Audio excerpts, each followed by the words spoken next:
Hello बच्चों, आप सभी का स्वागत है मेरे यूट्यूब चैनल में।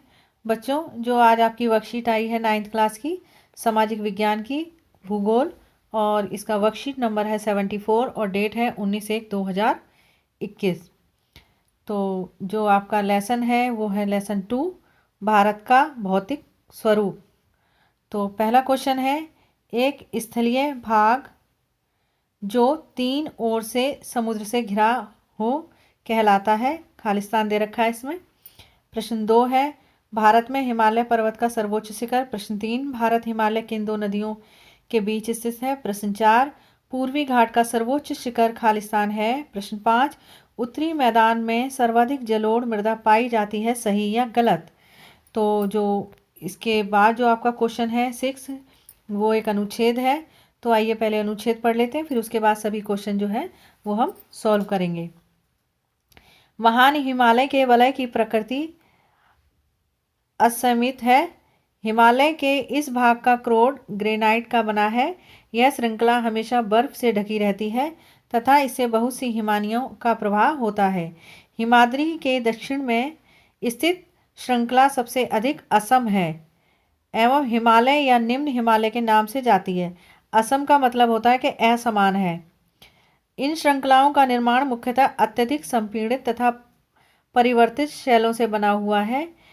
इनकी ऊंचाई 3700 3700 मीटर से 4500 मीटर के बीच तथा औसत चौड़ाई 90 किलोमीटर है।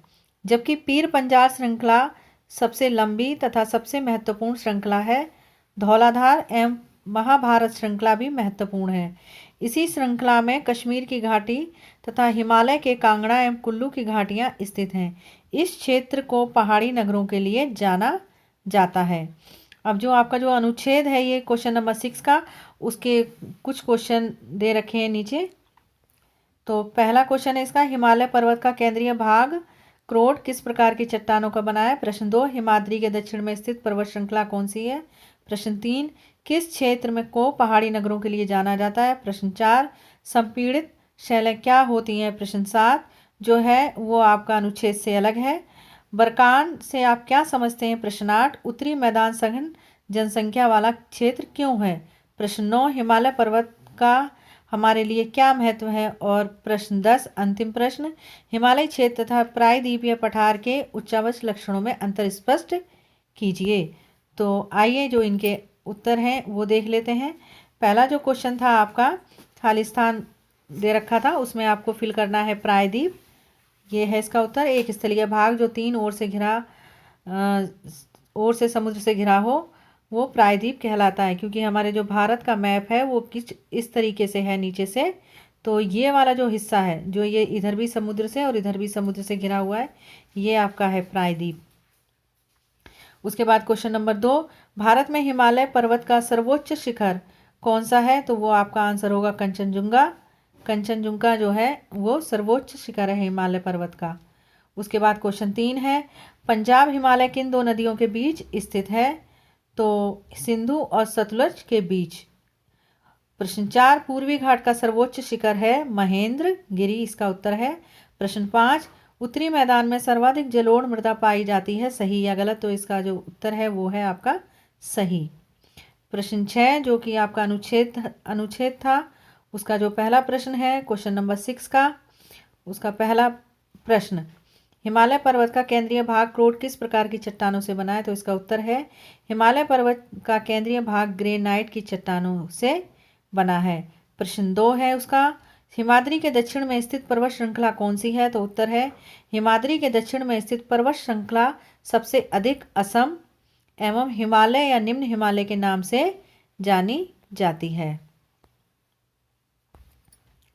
उसके बाद है प्रश्न 3, किस क्षेत्र को पहाड़ी नगरों के लिए जाना जाता है। उत्तर है कश्मीर की घाटी तथा हिमालय के कांगड़ा एवं कुल्लू की घाटियों को पहाड़ी नगरों के लिए जाना जाता है। क्वेश्चन 4, संपीड़ित शैलें क्या होती हैं। उत्तर है पृथ्वी के अंदर से उठने वाली संवहन तरंगों के कारण भूपृष्ठ कई भागों में बंट जाता है, इसे ही संपीड़ित शैलें कहा जाता है। उसके बाद प्रश्न 7 है आपका, बरकान से आप क्या समझते हैं। उत्तर है बरकान एक प्रकार के बालुओं के स्तूप होते हैं जिन्हें बरकान कहा जाता है। प्रश्न 8, उत्तरी मैदान सघन जनसंख्या वाला क्षेत्र क्यों है? इसका उत्तर है उपजाऊ मिट्टियों, बारहमासी जल स्रोत, कथा अनुकूल, तथा है बच्चों यहाँ पर ये तथा अनुकूल जलवायु के मैदान को सघन जनसंख्या वाला क्षेत्र बनाया है। उसके बाद प्रश्न 9 है आपका, हिमालय पर्वत का हमारे लिए क्या महत्व है? इसका उत्तर है हमारे देश को मध्य एशिया से आने वाली शुष्क हवाओं से बचाते हैं। कौन? हिमालय पर्वत।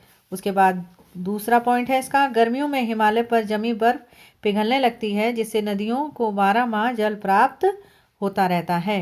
उसके बाद प्रश्न 10 है आपका, हिमालय क्षेत्र तथा प्रायद्वीपीय पठार के उच्चावच लक्षणों में अंतर स्पष्ट कीजिए।